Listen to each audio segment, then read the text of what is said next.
No Saber Direito desta semana, o professor Francisco Braga apresenta o curso de Controle de Constitucionalidade. As aulas trazem o histórico, os controles difuso e concentrado, as ações usadas para verificar a constitucionalidade de leis e atos normativos, além das repercussões externas e do controle estadual. No ar, a aula 5.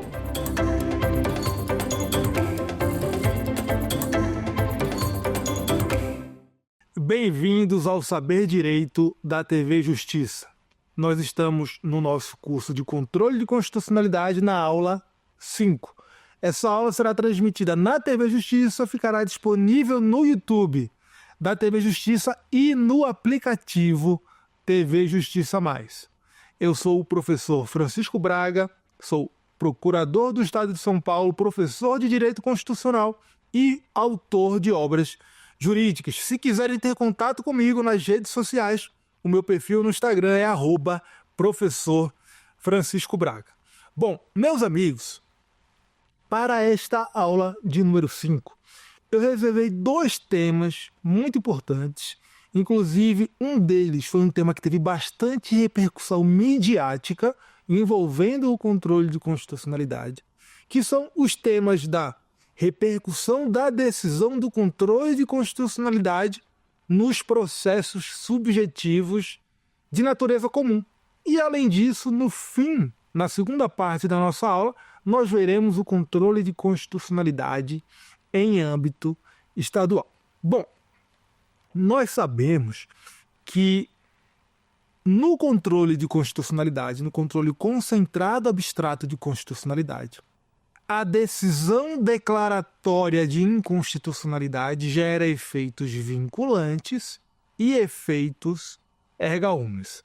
Efeitos erga omnes significa que aquela declaração de inconstitucionalidade se aplica para todo mundo. Ou seja, aquela decisão vale para todos, ela é erga omnes. E os efeitos vinculantes significam que todos os demais órgãos do Poder Judiciário e toda a administração pública direta e indireta das esferas federal, estadual e municipal, ou seja, de todas as esferas federativas, ficam vinculadas por essa decisão. Isso é o efeito vinculante. E veja, em relação aos órgãos do Poder Judiciário, quem fica vinculado são os demais órgãos do Poder Judiciário. O próprio Supremo Tribunal Federal, o próprio Pleno do Supremo Tribunal Federal não fica vinculado. As suas turmas ficam, mas o Pleno não, porque quem faz o controle de constitucionalidade é o Pleno do STF, por aplicação da cláusula de reserva de plenário. Mas as turmas do Supremo e todos os demais tribunais, todos os demais juízos do Poder Judiciário ficam vinculados pela declaração de inconstitucionalidade. O que significa isso? Significa que todas as decisões do Poder Judiciário proferidas após aquela declaração de inconstitucionalidade devem observar essa decisão que reconheceu a inconstitucionalidade e devem ser proferidas sem contrariar essa decisão. Se elas contrariarem a declaração de inconstitucionalidade no controle concentrado abstrato, o que acontece? Passa a ser cabível uma reclamação para o Supremo Tribunal Federal para que essa decisão que contrariou a declaração de inconstitucionalidade seja cassada. Tá? Em relação às decisões da administração pública, a mesma coisa.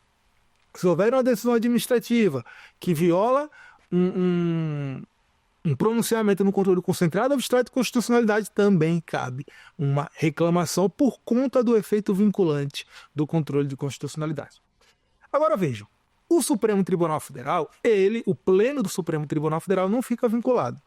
Isso significa que o Pleno do STF pode mudar de posicionamento quanto àquele tema de controle concentrado abstrato de constitucionalidade. O Pleno do STF pode tomar posteriormente uma nova decisão naquela mesma matéria em sentido contrário. Eu mencionei para vocês que a função legislativa do Estado não fica vinculada. Então, o Poder Legislativo pode editar uma nova lei com o mesmo conteúdo daquela lei que foi declarada anteriormente inconstitucional.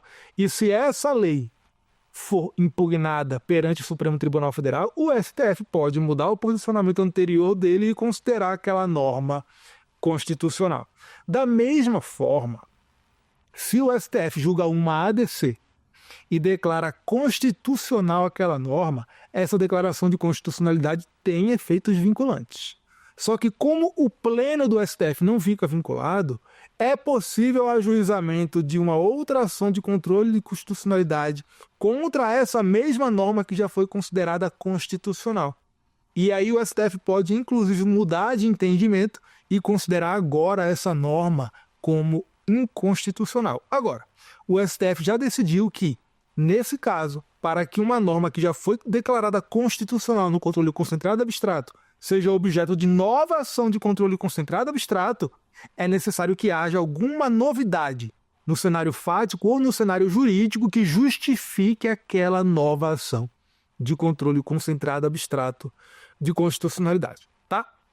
Bom, então, a decisão no controle concentrado abstrato de constitucionalidade gera efeitos vinculantes e efeitos erga omnes.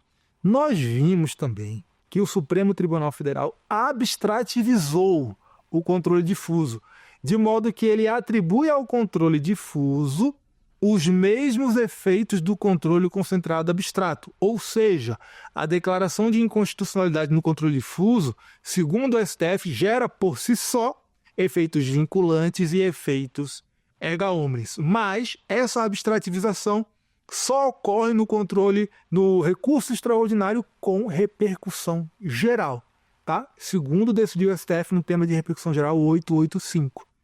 E o STF também realizou a abstrativização do controle difuso em sede de ADI, no caso das ADIs do amianto, conforme nós vimos nas aulas anteriores. Então, relembrados os efeitos da declaração de inconstitucionalidade no controle concentrado abstrato, a gente pode passar a análise de quais são as repercussões dessa decisão de inconstitucionalidade nos demais processos judiciais, em especial nos processos judiciais de caráter subjetivo. Aqui o que a gente quer saber é o seguinte: foi julgada, por exemplo, uma ADI, declarando a inconstitucionalidade de uma norma, ou um recurso extraordinário com repercussão geral, declarando a inconstitucionalidade de uma norma. Se houver em curso processos de caráter subjetivo, processos que foram juizados por uma pessoa contra outra pedindo alguma coisa, né, deduzindo alguma pretensão. Se houver esses processos em curso, o que é que vai acontecer com eles depois dessa decisão do STF no controle de constitucionalidade? Será que eles ficarão vinculados ou não ficarão vinculados? Bom, considerando tudo que a gente acabou de revisar sobre os efeitos da decisão de inconstitucionalidade, a gente pode concluir facilmente o seguinte: em relação aos processos subjetivos, que no momento da decisão do Supremo Tribunal Federal no controle de constitucionalidade estão em curso, ou seja, eles não foram julgados ainda, não houve prolação de sentença, em relação a esses processos, o juiz do caso fica vinculado. Então, a decisão que vier a ser proferida, ela deve observar a declaração de inconstitucionalidade. Ela deve observar o que foi decidido pelo Supremo Tribunal Federal no controle de constitucionalidade, tá? Tanto o controle concentrado abstrato, quanto o controle difuso realizado em recurso extraordinário com repercussão geral. Agora, se o processo já foi julgado, o processo subjetivo já foi julgado, ele já está concluído, será que a nova decisão do STF no controle de constitucionalidade pode ter alguma repercussão nesse processo que já se encontra concluído? Sim, essa decisão do STF pode ter repercussões, sim, nesse processo, e existe previsão legal expressa nesse sentido no Código de Processo Civil. Nesse processo que já foi julgado, havendo posteriormente ao seu julgamento uma decisão do STF no controle de constitucionalidade em ADI ou recurso extraordinário com repercussão geral, o que vai acontecer é que o título executivo passa a ser inexigível se essa decisão que está sendo executada foi proferida em sentido contrário ao que foi decidido pelo STF em controle de constitucionalidade.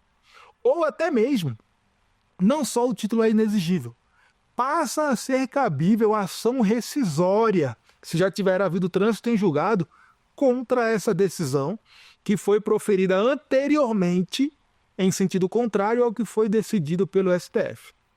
Então veja o seguinte, aqui a gente tem uma decisão judicial que já foi proferida e depois dela o STF declarou a inconstitucionalidade, tomou uma decisão no controle de constitucionalidade. E essa decisão do Supremo foi em sentido diverso ao daquele que havia sido decidido no processo anterior, no processo subjetivo anterior. Essa nova decisão do Supremo Tribunal Federal vai afetar o processo subjetivo anterior que já havia sido julgado, tá? O Código de Processo Civil fala isso e nós temos decisões do Supremo Tribunal Federal falando isso também. Olha só o que fala o CPC no artigo 525, tá? Ele fala lá nos parágrafos 12, 14 e 15 sobre essa relação, sobre essa repercussão da decisão do Supremo Tribunal Federal no controle de constitucionalidade em processos de caráter subjetivo que inclusive já foram julgados. Esse dispositivo trata do procedimento de cumprimento de sentença de pagar quantia, tá? E aí ele fala no parágrafo 12 o seguinte: para efeito do disposto no inciso 3 do parágrafo 1º deste artigo, o inciso 3 do parágrafo 1º fala que o executado pode alegar inexigibilidade do título.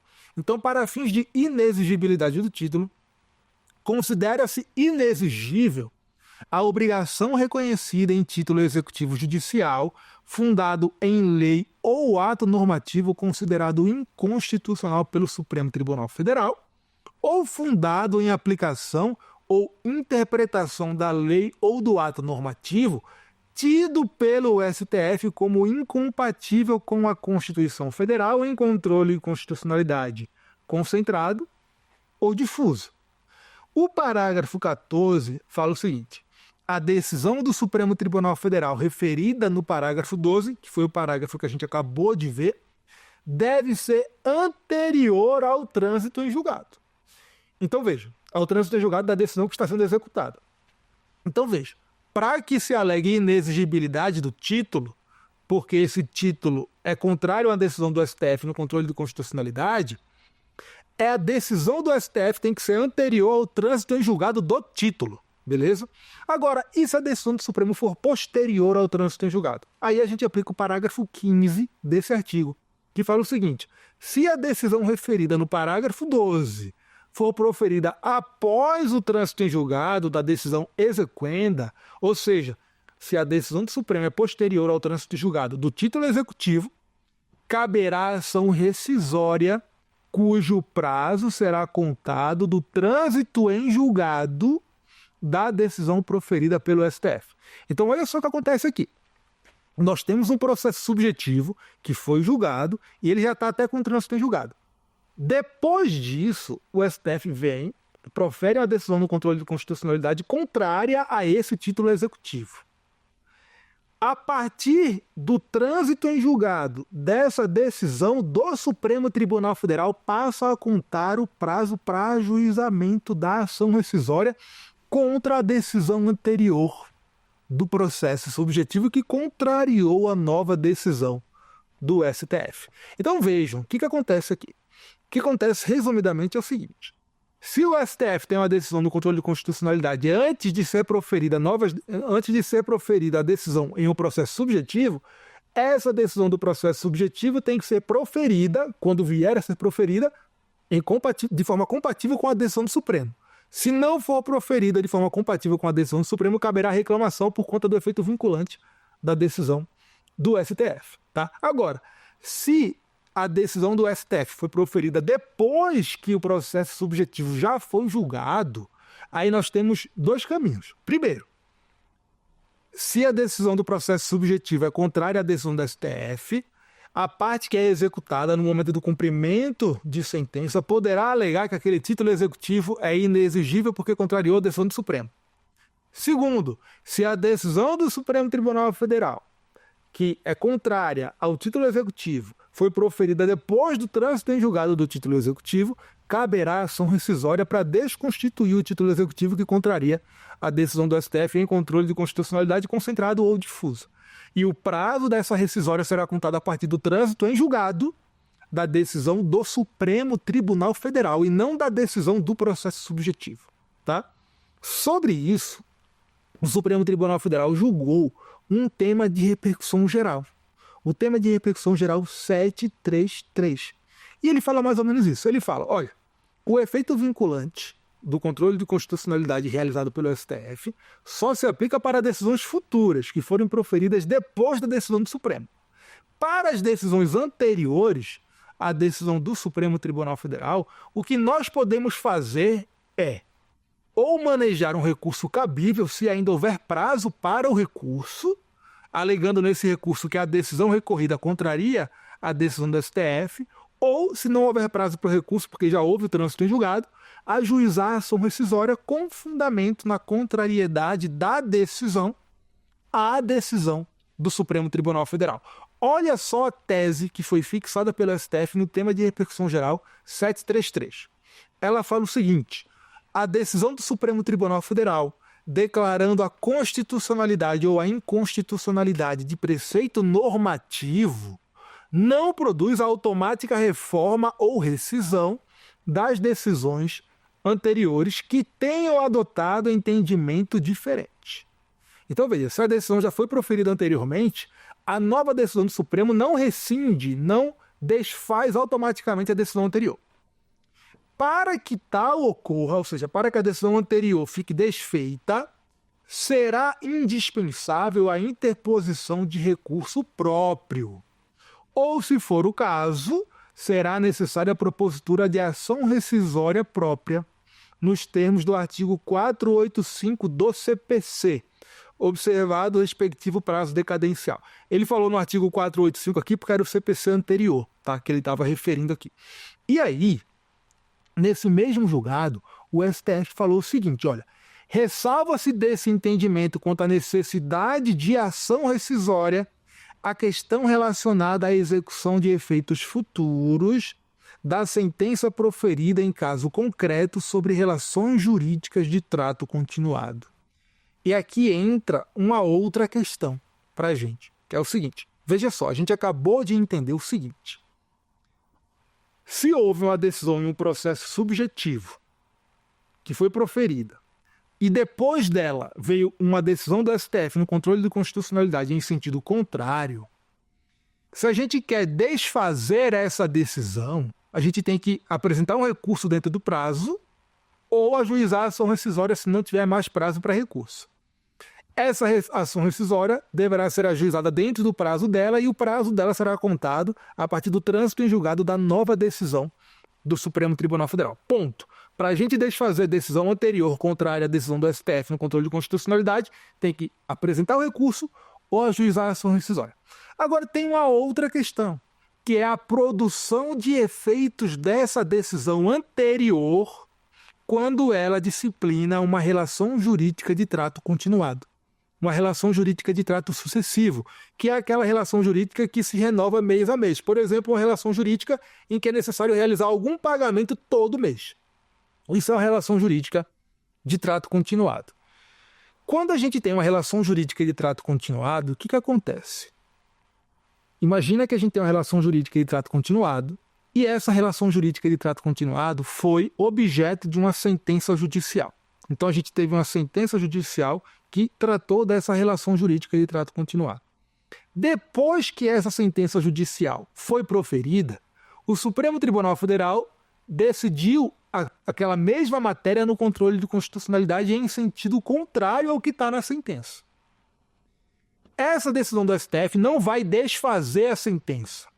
Só que a sentença, ela para de produzir efeitos a partir desse momento, sem ser necessário ajuizar um recurso, sem ser necessário ajuizar uma ação rescisória.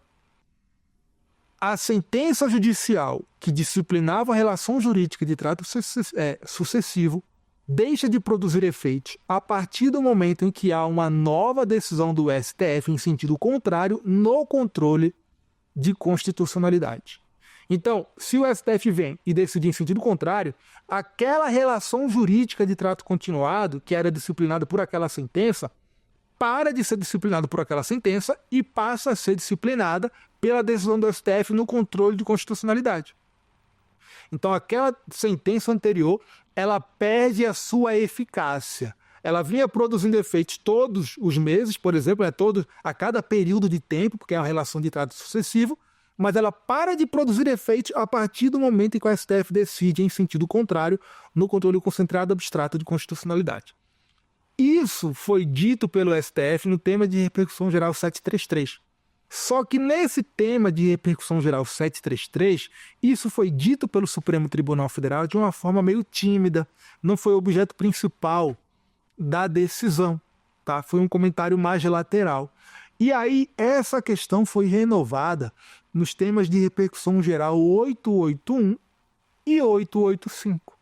Esses temas de repercussão geral trataram do quê? Trataram da relação que existe entre sentenças judiciais em processos subjetivos e decisões do Supremo Tribunal Federal no controle de constitucionalidade, envolvendo relações jurídicas continuadas em matéria tributária. Era um debate que envolvia a cobrança da CSLL, tá? Então era especificamente sobre relações jurídicas de matéria tributária.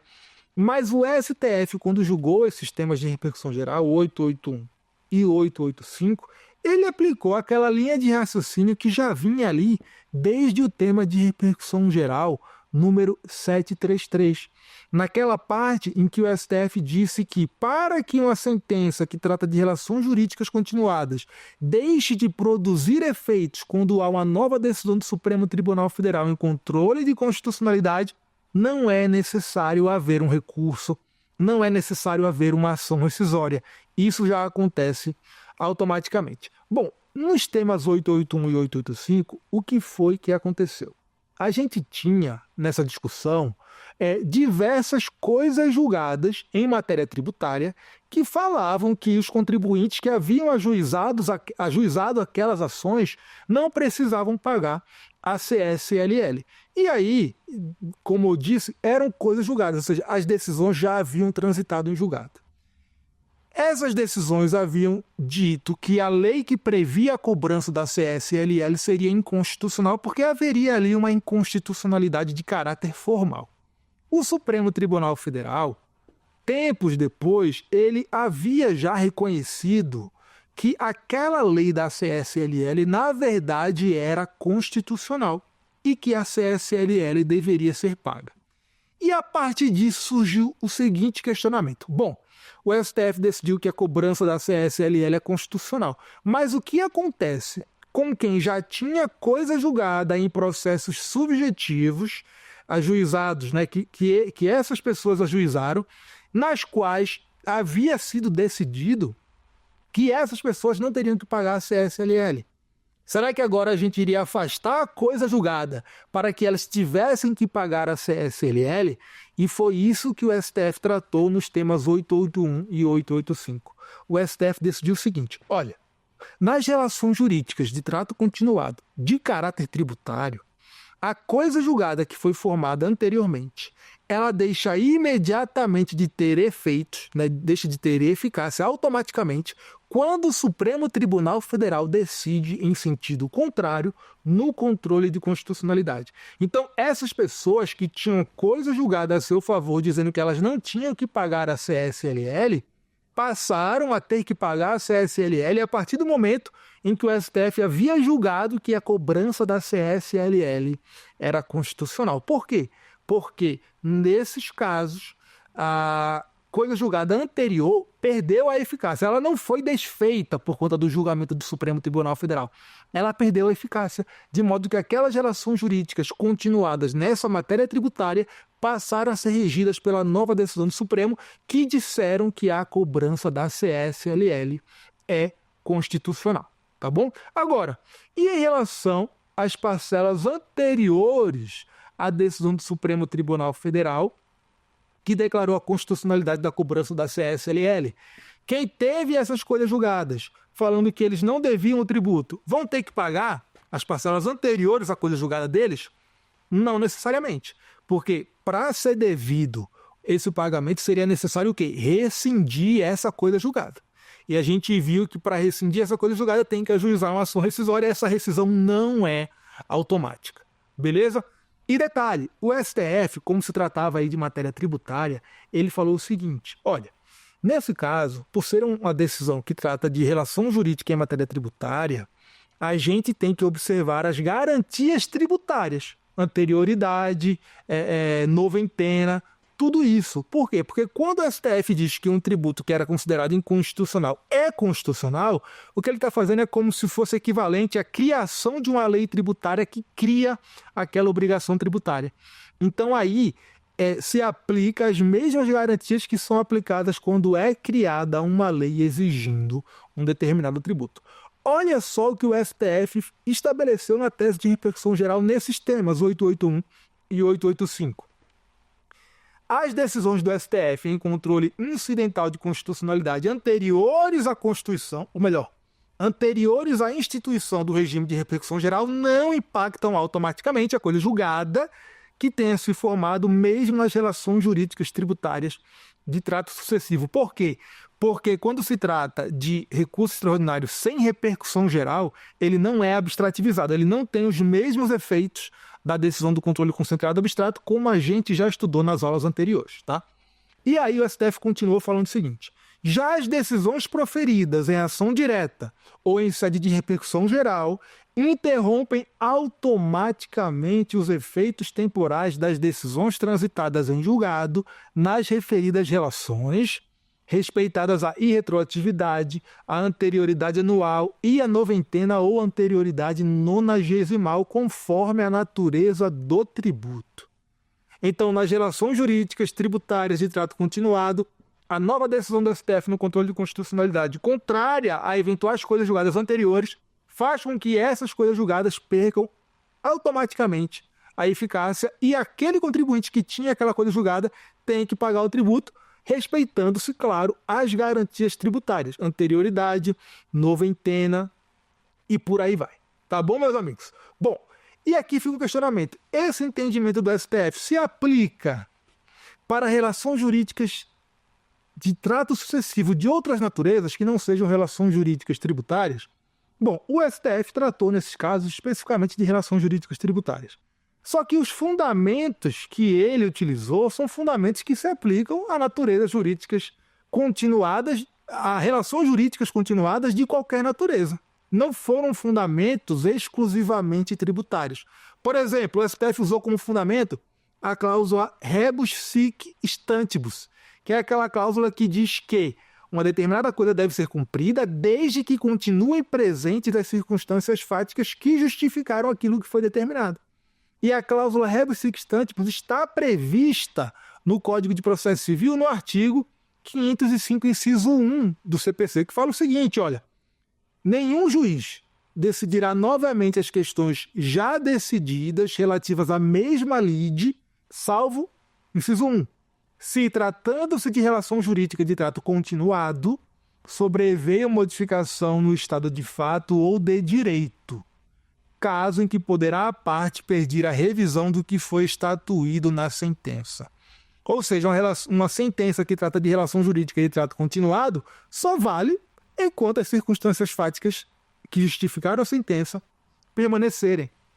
Outro fundamento do Supremo Tribunal Federal foi a isonomia e a livre iniciativa, ou melhor, a livre concorrência. Por que isso? Porque o STF disse o seguinte, olha, se a gente permitir que as coisas julgadas anteriores, contrárias à decisão do STF no controle de constitucionalidade, prevaleçam, a gente vai ter um cenário em que pessoas nas mesmas condições tenham tratamentos tributários diferentes. Isso viola a isonomia e viola a própria livre concorrência, porque a gente dá a determinadas empresas, determinados agentes econômicos, um tratamento mais favorável do que o de outros. Tá? E o que é a livre concorrência? A livre concorrência nada mais é do que uma especificação do princípio da isonomia no âmbito das atividades econômicas. Então vejam, o que o STF usou como fundamento aqui, de forma geral, foi a isonomia. E a isonomia é uma garantia constitucional que se aplica a qualquer relação jurídica de qualquer natureza. Então, na minha opinião, A decisão da STF nos temas 881 e 885 se aplica tranquilamente a qualquer relação jurídica de trato continuado e não apenas a relações jurídicas de caráter tributário. Beleza? Bom, seguindo aqui, meus amigos, a gente entra agora no controle de constitucionalidade concentrado, abstrato, estadual. A gente viu que o controle concentrado é aquele que se concentra em um único órgão. A gente viu que, quando o paradigma de controle é norma da Constituição Federal, o controle concentrado é feito pelo STF. E quando o paradigma de controle é norma de uma Constituição estadual, o controle concentrado é feito pelo respectivo Tribunal de Justiça. E o controle concentrado abstrato estadual está previsto na Constituição Federal no artigo 125, parágrafo 2º, que fala o seguinte: cabe aos Estados a instituição de representação de inconstitucionalidade de leis ou atos normativos estaduais ou municipais em face da Constituição estadual, vedada a atribuição da legitimação para agir a um único órgão. Bom, o que esse artigo 125, parágrafo 2º da Constituição diz? Ele fala, primeiro, que o objeto do controle de constitucionalidade abstrato estadual são leis e atos normativos estaduais e municipais. Ele deixa claro.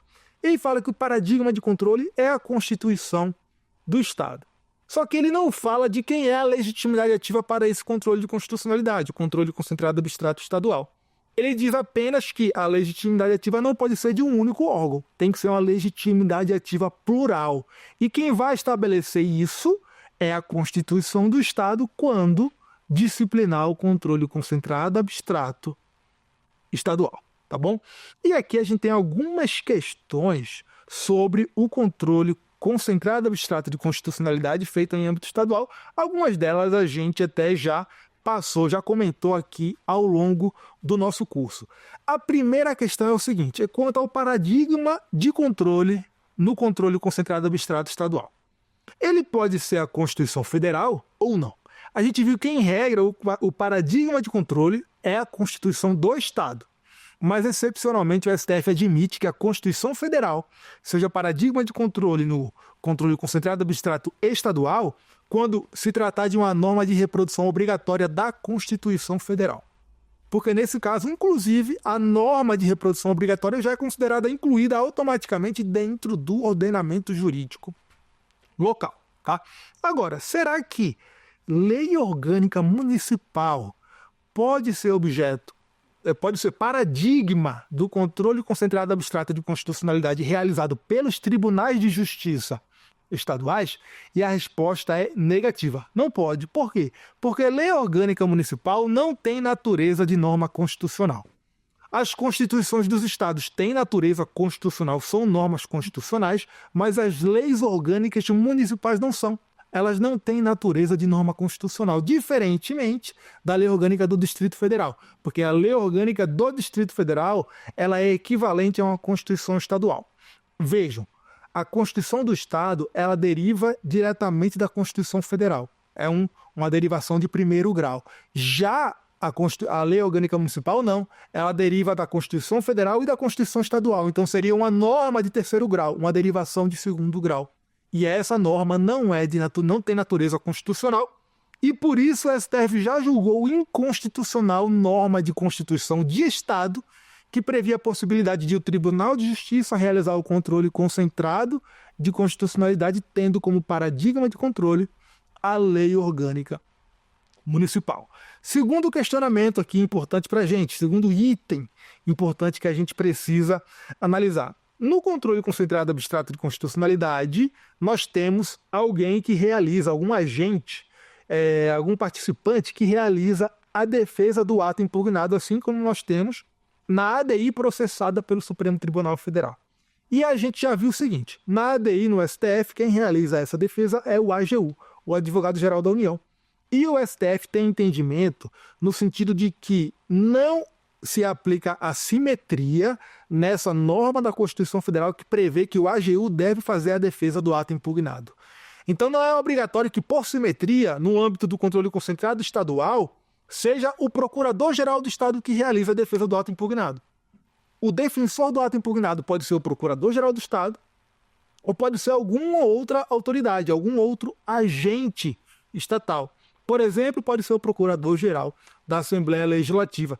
É possível até mesmo que a Constituição do Estado preveja que quem vai realizar a defesa do ato impugnado é, alternadamente, o Procurador-Geral do Estado e o Procurador-Geral da Assembleia Legislativa. Tá? Outro ponto bem importante, a gente também já mencionou esse ponto ao longo do nosso curso aqui, é o cabimento de recurso extraordinário contra a decisão do Tribunal de Justiça no controle concentrado abstrato estadual, a decisão final de mérito.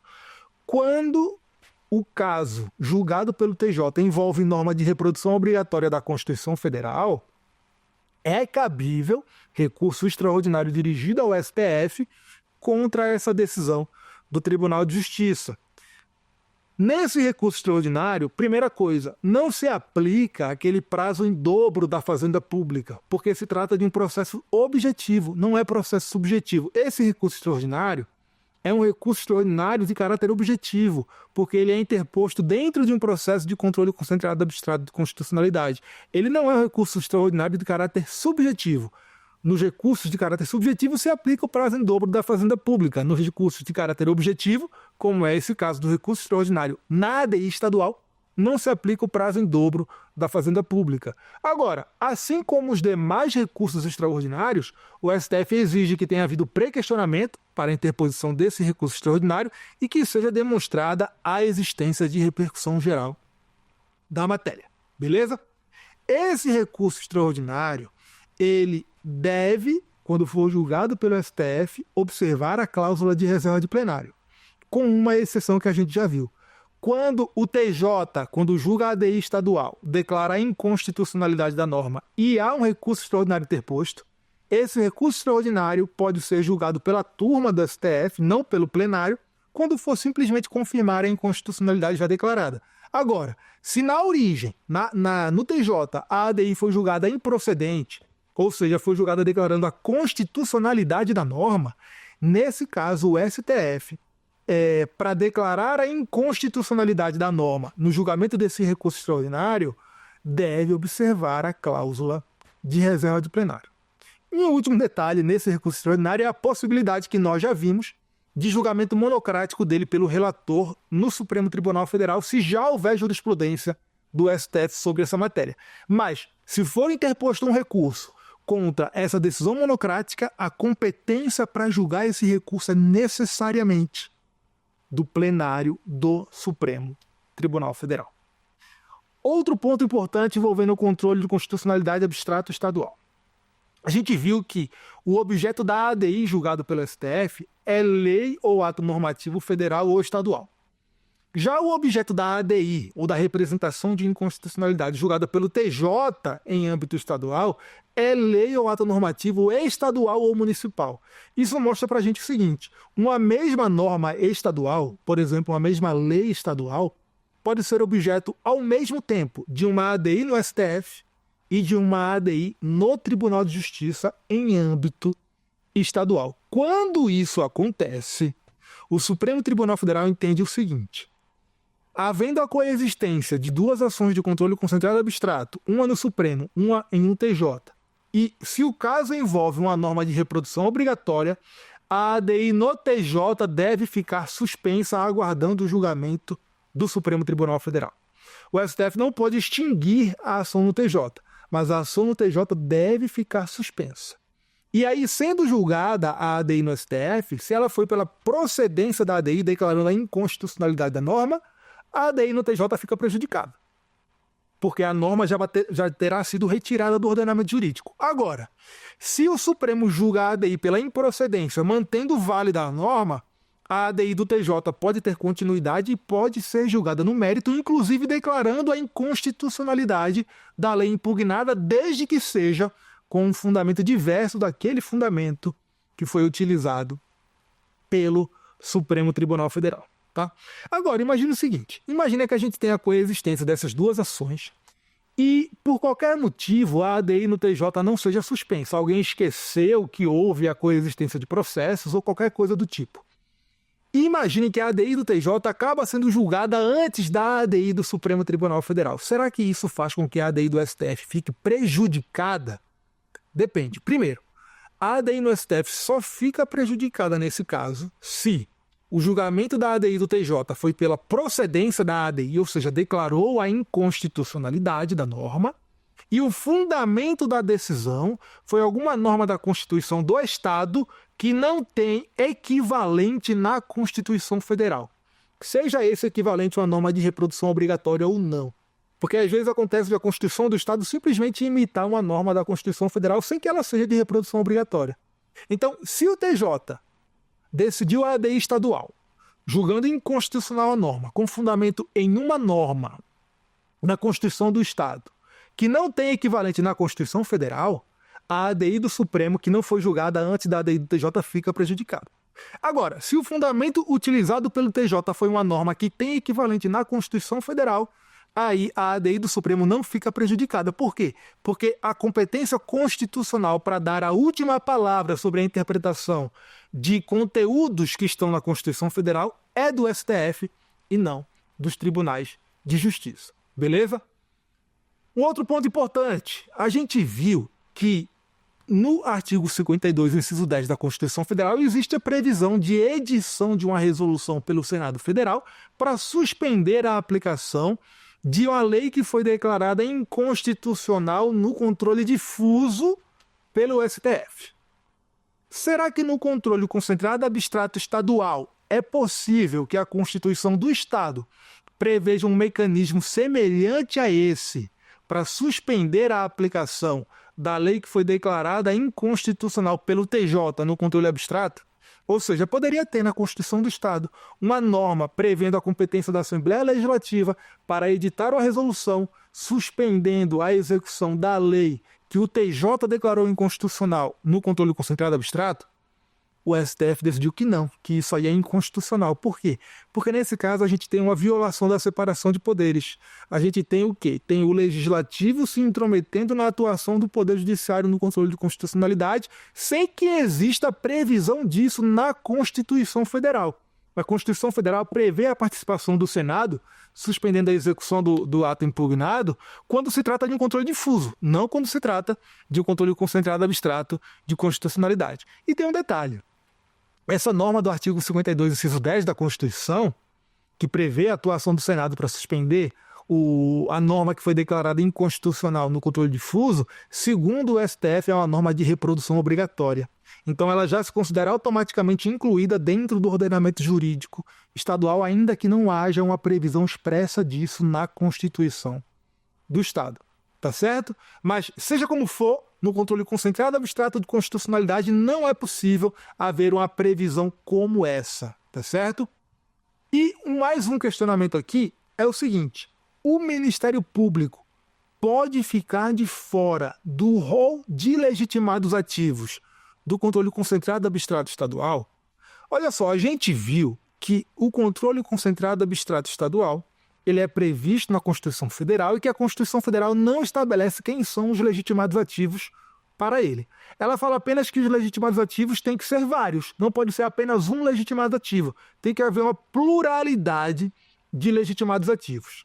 E o STF já disse que a lista de legitimados ativos para a ADI julgada pelo STF, prevista lá no artigo 103 da Constituição, não é de reprodução obrigatória. Então os estados, quando estabelecem o seu controle concentrado abstrato de constitucionalidade, não têm obrigação de seguir a lista de legitimados ativos que a Constituição Federal prevê para o controle concentrado abstrato feito pelo Supremo Tribunal Federal. Então a lista local, a lista do controle concentrado estadual pode ser maior, pode ser menor do que a lista do controle concentrado abstrato realizado pelo Supremo Tribunal Federal. Só que o STF decidiu que os estados, embora tenham autonomia para definir a lista dos legitimados ativos para o ajuizamento de ações de controle concentrado abstrato estadual, ele não tem uma autonomia completa. Por quê? Porque existe um legitimado ativo que não pode ficar de fora da lista de legitimados ativos para o controle concentrado abstrato estadual. E esse legitimado ativo é o Ministério Público. Então, veja, uma Constituição estadual não pode deixar de prever o Ministério Público, por exemplo, através do seu Procurador-Geral de Justiça, como um legitimado ativo para o controle concentrado abstrato estadual. Necessariamente, o Ministério Público tem que ser um dos legitimados ativos do controle concentrado abstrato estadual. Por que isso? Porque a Constituição Federal, quando trata do Ministério Público, deixa claro que é uma das missões constitucionais do Ministério Público a defesa do ordenamento jurídico como um todo, inclusive a defesa da própria Constituição. Então, se é função constitucional do Ministério Público a defesa do ordenamento jurídico e da Constituição, como é que um ordenamento jurídico estadual poderia deixar de prever o Ministério Público como um legitimado ativo para a ADI estadual? Então é isso. Os estados têm autonomia para definir a lista de legitimados ativos para o seu controle concentrado abstrato estadual, mas eles não podem deixar de incluir nessa lista o Ministério Público. O Ministério Público tem que necessariamente ser legitimado ativo para o controle concentrado abstrato estadual. E para a gente finalizar aqui, tem mais uma questão bem importante que é a seguinte: quais são as ações de controle concentrado abstrato que podem ser previstas em âmbito estadual? Bom, a Constituição Federal não diz quais são essas ações. Ela fala simplesmente que os estados irão organizar a sua representação de inconstitucionalidade. E aí surge o questionamento: será que no âmbito estadual pode ter previsão de ADI, de ADC, de ADO, de ADPF?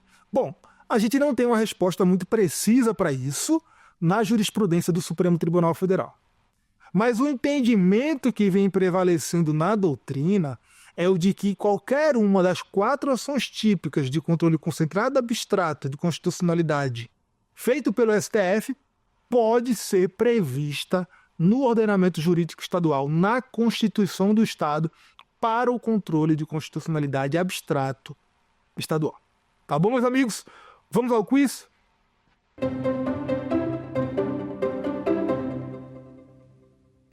Essa questão fala o seguinte: sobre o controle de constitucionalidade brasileiro, assinale a alternativa correta. A. Uma vez declarada a inconstitucionalidade de uma lei no controle concentrado abstrato, eventuais decisões judiciais em sentido contrário anteriormente proferidas ficam automaticamente desconstituídas. B. Uma vez declarada a inconstitucionalidade de uma lei no controle concentrado abstrato, as decisões judiciais futuras em outros processos devem obrigatoriamente observar essa declaração de inconstitucionalidade. C. Uma vez declarada a inconstitucionalidade de uma lei no controle concentrado abstrato, não é possível ajuizar a ação rescisória contra decisões anteriormente transitadas em julgado em sentido contrário. D. Uma vez declarada a inconstitucionalidade de uma lei no controle concentrado abstrato, eventuais decisões em sentido contrário anteriormente proferidas ficam automaticamente desconstituídas. E a resposta, meus amigos, é a letra B, porque a gente viu que quando é proferida uma decisão no controle concentrado abstrato de constitucionalidade, as decisões futuras a serem proferidas em outros processos devem obrigatoriamente respeitar essa decisão no controle concentrado abstrato. As decisões anteriores não ficam automaticamente desconstituídas. As decisões anteriores devem ser desfeitas por meio de um recurso próprio, se houver prazo, ou por meio de uma ação rescisória. Vamos continuar aqui.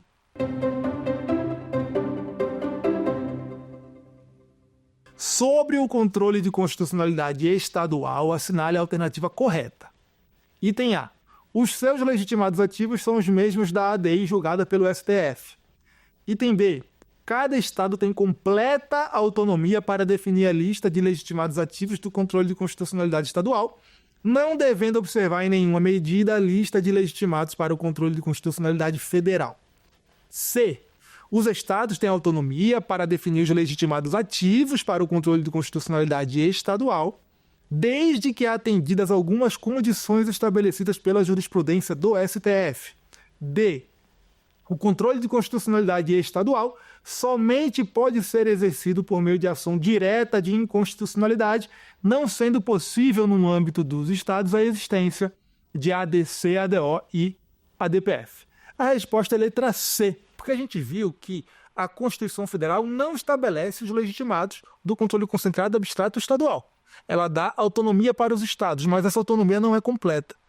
Os estados devem observar algumas condições impostas pelo STF, por exemplo, devem prever o Ministério Público como legitimado ativo. Tá? E a gente viu também que o entendimento predominante quanto às ações de controle concentrado em âmbito estadual é o de que é possível a previsão de ADI, de ADC, de ADO e de ADPF. Tá? Vamos continuar aqui.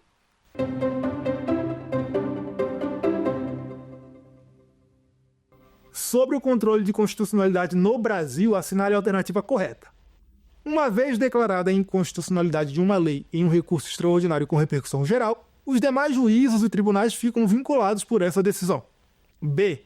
A declaração de inconstitucionalidade em um recurso extraordinário não repercute em outros processos judiciais. C. Não é possível ajuizar a ação rescisória contra uma decisão transitada em julgado, tendo como fundamento uma declaração de inconstitucionalidade em sentido contrário realizada pelo STF. D. Uma vez formada a coisa julgada em um processo comum, o cumprimento dessa decisão não pode ser impedido por uma declaração de inconstitucionalidade posterior ao trânsito em julgado. A resposta é letra A, porque a gente viu que o STF abstrativizou o controle de constitucionalidade realizado no recurso extraordinário com repercussão geral. Então, a declaração de inconstitucionalidade no recurso extraordinário com repercussão geral, ela por si só já gera efeitos vinculantes erga omnes e vincula as decisões futuras de outros em outros processos. Quanto às decisões anteriores que foram proferidas em processos subjetivos que contrariam decisão do Supremo em recurso extraordinário com repercussão geral ou no controle concentrado abstrato, elas podem ser atingidas por essas decisões do STF no controle de constitucionalidade, mas é necessário manejar um instrumento processual adequado, recurso ou ação rescisória. Então é isso, meus amigos. Nós chegamos aqui ao fim do nosso curso completo de controle de constitucionalidade. Foram 5 aulas em que nós vimos tudo que tínhamos para ver sobre o tema do controle de constitucionalidade. Nós vimos a evolução histórica do controle de constitucionalidade, onde ele surgiu, que veio dos Estados Unidos, no modelo do Judicial Review, depois evoluiu para o modelo kelseniano austríaco. Nós vimos a própria definição do que é uma Constituição, do que é um controle de constitucionalidade. Nós vimos como o controle de constitucionalidade foi introduzido no Brasil, inicialmente por uma Constituição Provisória de 1890, depois confirmado na Constituição Republicana de 1891.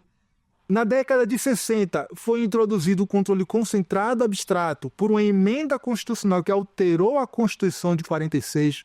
Nós vimos como funciona no Brasil atualmente o controle de constitucionalidade difuso, vimos a abstrativização do controle difuso, vimos a mutação do artigo 52, inciso 10, vimos que o STF não aplica a teoria da transcendência dos motivos determinantes.